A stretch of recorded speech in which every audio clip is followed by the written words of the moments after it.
Hi, I'm your host Jay, a quantum machine learning researcher. Today, we have with us Dr. L. Venkat Subramaniam. He is a PhD in electronics from IIT Delhi and has work experience of 26 years at IBM.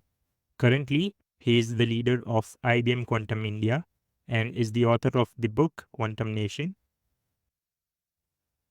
In this podcast, we will be talking about India's national quantum mission, Indian quantum startup ecosystem, and the importance of Indian public and private sector collaboration for quantum computing. Thanks, Dr. Subramaniam, for joining us today here. And first of all, I would like to congratulate you for the success of Quantum Nation because it's celebrated not only by Indians but everyone in the community. So thanks for sharing your knowledge today here with us. And the first question is about the National Quantum Mission by India. So, what are the key focus areas here, and why is it important for all Indians? Yeah. So first of all, Jay, thank you so much. I'm really happy to be on your podcast. I've been watching it, not only your podcast, but also some of the other work that you've been doing, all those learning stuff and very nice. So keep it up. So I'm really happy that, you're doing all this work.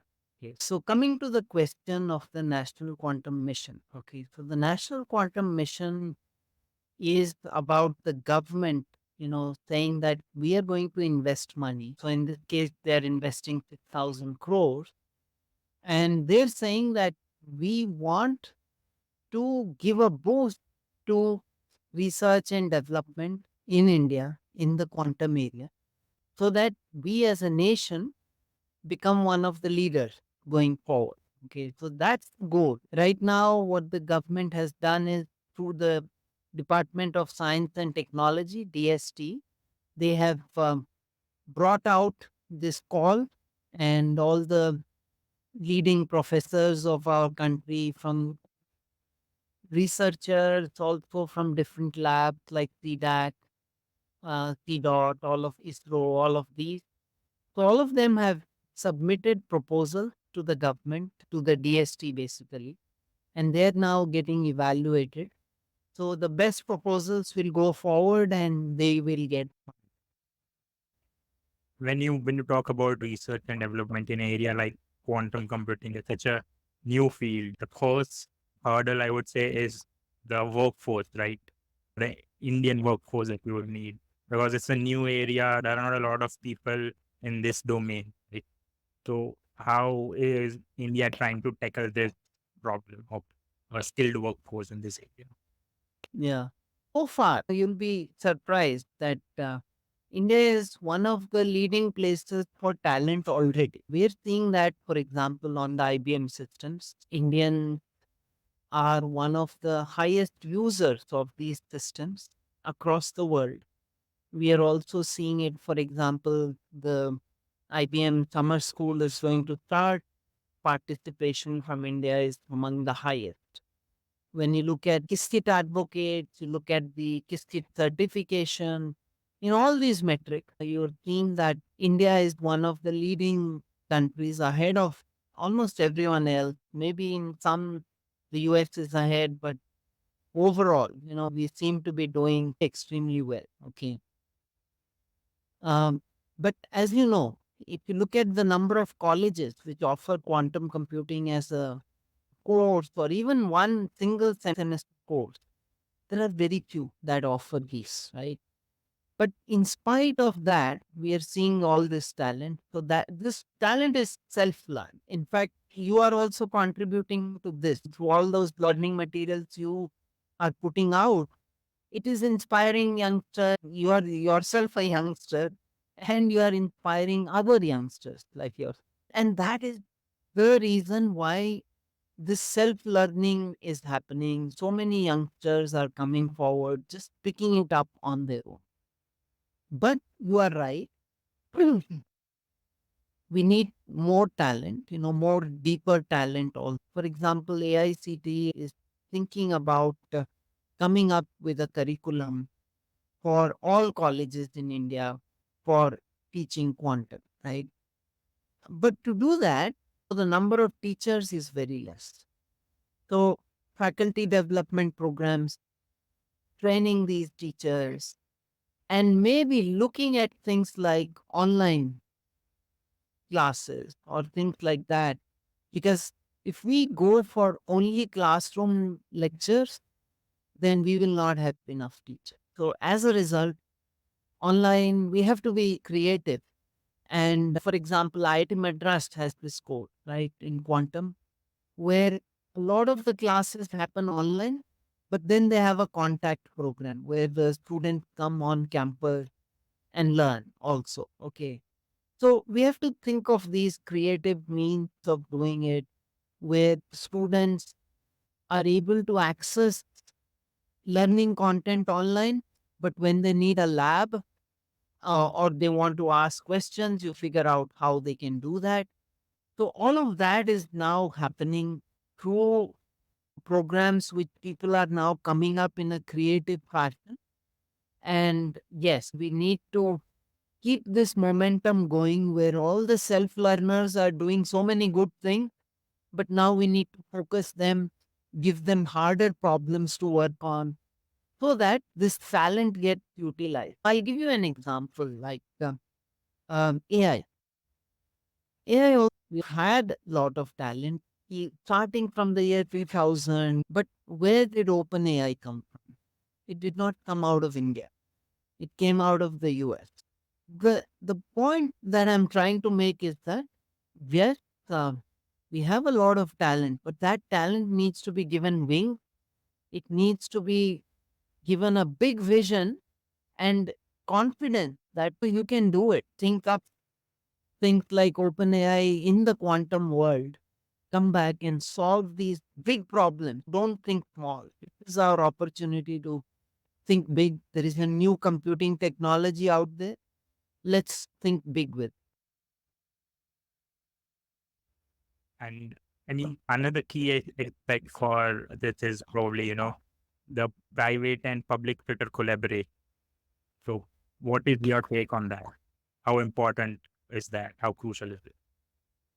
That's the most crucial thing, according to me, because India always is very good at producing talent.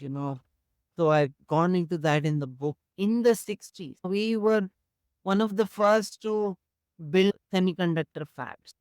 We were one of the first countries to build our own computer. 1960 TIFRAC in TIFR, we had it. One of the first five, six, seven countries in the world to do it. But we only became a software nation. Today we are a software nation. We're not a semiconductor or hardware nation. But not because of lack of talent, only because we could not translate all that research that we did in our IITs and CDAC and into commercial system. In fact, the IITs are not even meant to do that, right? I mean, you can't expect a professor to go do marketing. They do research. Somebody has to come in and take that research, translate it into something that the market will want, do the marketing, do all the, taking it to customers and all of that. Okay. So, for the as the next question, I mean, when you say that, like, yeah, IIT professors and all of the professors can do research, but you need someone who can actually take that research and create a product out of it. So startups are someone who really do these things. So how important is the Indian quantum startup ecosystem? I mean, I once went to IIT Madras and met Professor Ashok Bhanjanwala, who started the IIT Madras Research Park. So he told me, we don't wait for industry. If industry wants to do something, great. But if they're not coming, we have to enable startups. And I think that's the mantra now for the government. You see a lot of these Startup India program. You see a lot of incubators. All the IITs now have incubators in them. They're also giving some amount of money, though it's not too much. In quantum, you require a lot more. So startups are definitely the place to be where youngsters need to be enabled, because what I'm also seeing is a lot of young people are coming forward to build startup, but the funding is much harder here in India at this point. So you look at Sam Altman's journey, right? In 2004 or whatever, he dropped out of college. So if you look at the founder of OpenAI, he's not even he doesn't have a bachelor's degree, right? But he had that drive and he had that vision, and the system enabled him to take that vision and make something out of it. Now, of course, in India also we have examples. For example, Vinny Bansal, Flipkart, the two Bansal friends. So all of these, what I'm seeing is that here the youngsters have to struggle a bit more. It happens eventually, but we don't have that culture of supporting deep tech yet. Okay, we don't have it yet. It is going to happen. It's happening slowly. I know VCs are also sitting on funds looking to invest in deep tech startup, in quantum also. They're already investing in AI, they're investing in space tech, drone tech, or heavy industry, all of these areas.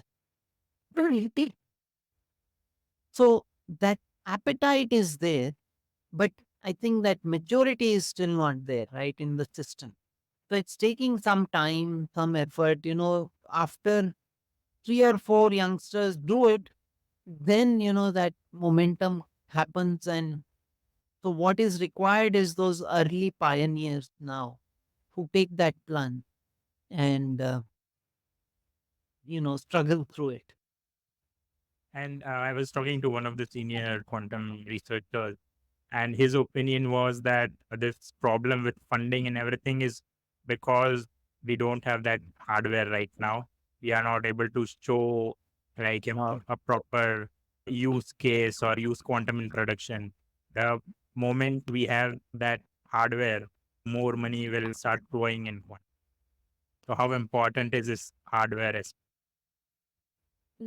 I I don't think that is.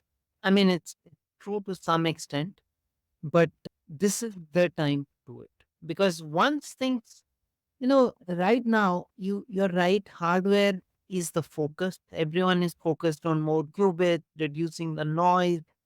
It's a matter of time before that happens, right? But this is also now the time when the algorithms people need to get in and start developing new algorithms, whether it is in optimization, machine learning, simulation of nature, all of these areas, we now need new algorithms. When was the last big algorithms? Source. 94, Shor's, Grover's. And since then, yes, some things have been shown. So, for example, machine learning, there have been some results, BQEs, there has been progress. Okay.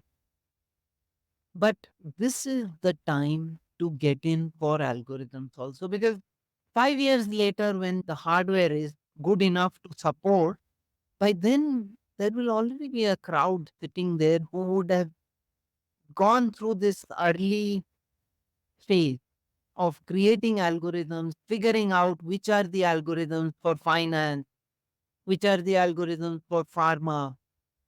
So unless you get in early, if you keep waiting, the same thing will happen as in the case of AI. You see what happened to how OpenAI took everybody by surprise. The big companies were completely taken by surprise. And now everyone is playing catch up, right?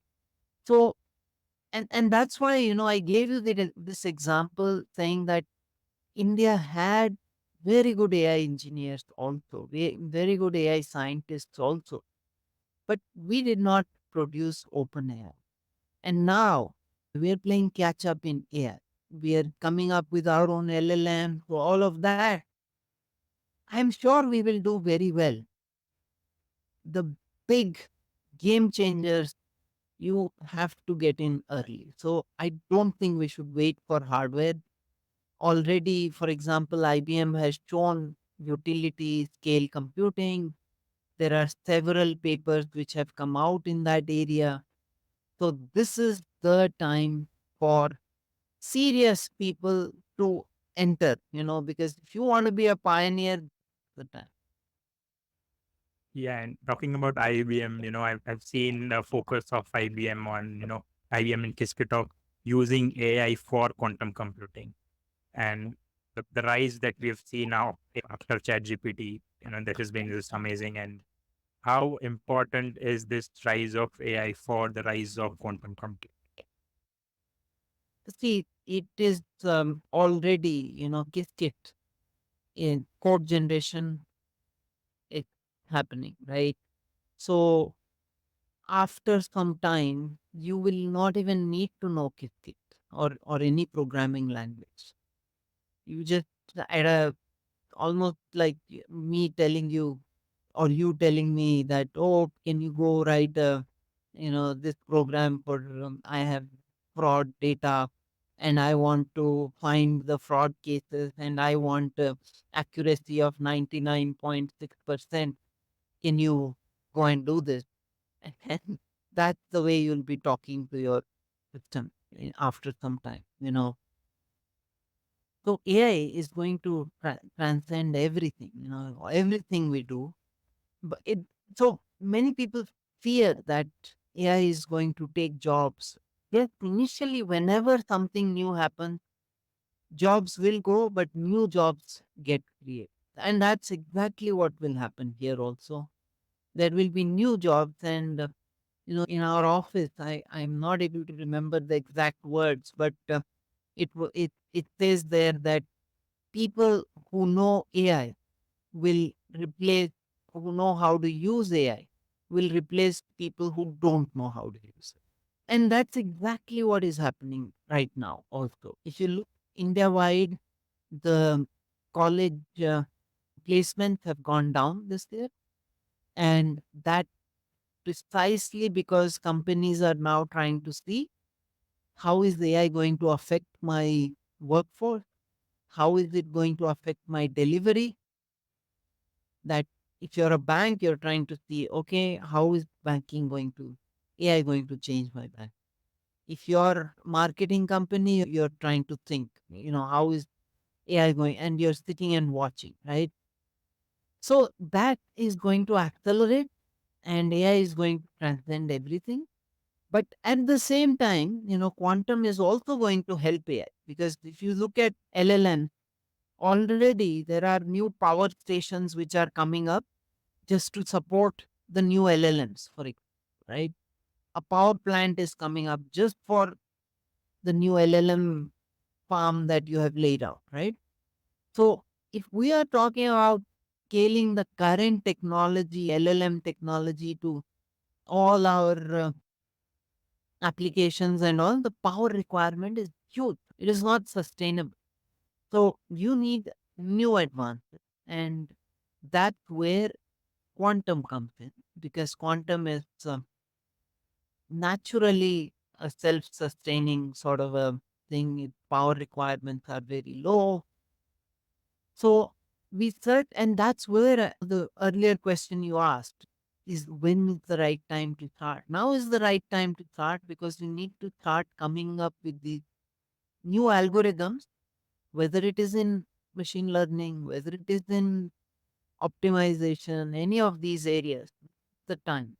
And that's exactly the promise of AI. So there is AI for quantum, which is all this code generation, automated question answering. So, for example, if you have some questions to ask in Qiskit or wherever, very soon you will have a Qiskit GPT, something like that, right? So, and that's AI for quantum. But quantum for AI is also going to come, where quantum is going to act as an accelerator for many of the things that we are doing in AI. Yeah, I mean, indeed, ChatGPT was a very breakthrough moment for AI. So, Just like that, what are the breakthroughs that you are looking forward to in quantum computing? That would be a game changer. Yeah. So the chat GPT moment for quantum in the future, right? It's going to happen. And as I said, chat GPT did not happen out of India, but I want the chat GPT equivalent moment for quantum to happen out of India. Okay. So that is something we have to strive for. Okay. Now, what is it going to be? Okay. So in 1983 or whenever Tim Berners-Lee founded the internet, he did not, I mean, when a new technology comes, you have not even foreseen 5% of the possibility. He never foresaw that there will be Zoom call or that there will be, Amazon cart, Ola, Uber. None of that was foreseen, or even what we have created here in India, the digital stack, right? Which is an amazing piece of thing that we are all able to do all our finance, mobile phone, and all of that is able to do so many things. Just link it to Aadhaar and everything is done, right? So, yes, I mean, it's very hard for anybody to foresee what quantum will do, but certainly, there are things that are needed for quantum to succeed. One is definitely the number of qubits needs to scale, error corrected qubits need to come in, and but that's not very far, by the turn of this decade, which is not even very far. In the next 3, 4, 5 years, we are going to achieve what we want from the hardware. And that's why I'm stressing on the algorithm. It is for the algorithm because any technology is built for what? To help humanity, right? So the quantum computer is sitting in a room, no matter how many error corrected qubits it has, is of no use unless you create those applications to use it, right? And where are those applications going to come from? The new algorithms that young people are going to come up with. So I see a lot of focus on hardware, but that is soon going to shift into algorithms and applications. And we as a nation are very well placed there because we are a software nation, we are an algorithms nation. Yes, we need to change. Of course, I'm not saying we should not do the hardware, we should do it, but our natural strength is here. We can't let this one go. Okay. We let Chat GPT go, but we can't let this. And talking about Quantum Nation, I read the book, and my favorite chapter was the land of quantum talent. Because whenever talking to people from US or so, we have the if you want people for research community, you should go to US. If you want people for software, you should go to India. But I know the way you gave that perspective, showing the numbers that Indians are so ahead. And soon, if we focus well on this, we can actually, you know, take a lead on quantum. So, and how would you describe the book in your word? Yeah, you got the essence correct, which is talent. We have the talent. The rest of the book is about how do we use the talent. I don't know who, some visionary in India after independence, we were all illiterate there sitting. We didn't have schools, we didn't have colleges, we didn't have anything. And now look at us, but it's an amazing achievement. I mean, sometimes we don't count our blessing, but this is a blessing. Okay. This is something that any country, I mean, and I come across many people. I've written there that EU delegation, several of them. And you go to Europe, you go to US, many of the labs are now filled with students out of India who have gone there and who are now working on these things. And so hence it's now for us to use that talent because talent is very fluid. Talent never stays in one place. I cannot expect you, a youngster who has worked hard all his, for throughout his life, You studied hard in school and college and continue to work hard. You spread so much education to the rest of the ecosystem also. But if somebody says, sorry, Jay, or any youngster, that no, we don't have jobs for you, the, obviously, you'll feel that I've learned so much, I have to use this. I have to give back to the community, to humanity, to community. India will always be at the back of your mind, but you will go where your talent will be utilized. India will never go out of you. It will be there. You will go and work where your talent gets recognized, where it gets used. Okay. So, yes, I mean, we have come a long way. And now is the time when it's okay. Some talent can go, that's fine. But now is the time for us to use that talent locally, because I think we have the institutions now. We have the money also. Nobody in the government, I've never heard anybody say that we are short of money for. You go with a big idea, people are willing to support, the government is there, then even the VCs, as I said, are sitting on piles of money looking for youngsters to come forward with good visionary ideas. So, I mean, talent is our big thing and we need to utilize it. Yeah, I mean, truly the last question for this podcast for all the students who are watching this, maybe pursuing computer science or physics, but they wish to come to quantum what advice would you give? What should their approach be? I think this is the time for us to aim big. While you are learning all the shores and growers and everything, but then look at, you have a new computer at your disposal. Think of what are the big problems you can solve with it. Because things you can do with your laptop or even your GPUs and all of that, there's no point in the quantum computer there, right? So you need to think bigger there. And also on the hardware side, we haven't built much there, right? So far.